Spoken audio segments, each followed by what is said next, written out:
পুকুরে তো এসব দেখা লাগতো না, হতো না, তাই না?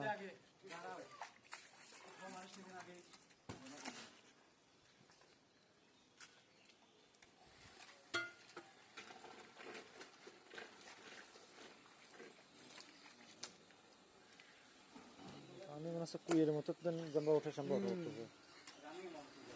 রানিং তিলা বন্ধ করে না, রানিং তিলা রানিং তিলা বন্ধ করে না আগে।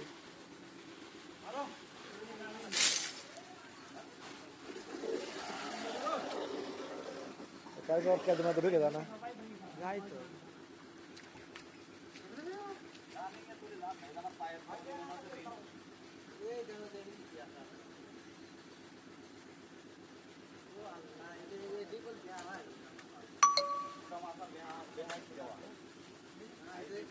এই বর্ষার পর পরে যদি ইয়ে করতে কামটা ধরতে, আরে কারণ পানি ছিল না। ডান পানি ছিল না। হ্যাঁ, কামটা করলে পরে ঘাস চাপ করে নিচে কাম হয়ে গেলে তারপর তো পেরেশানি ছিল না। না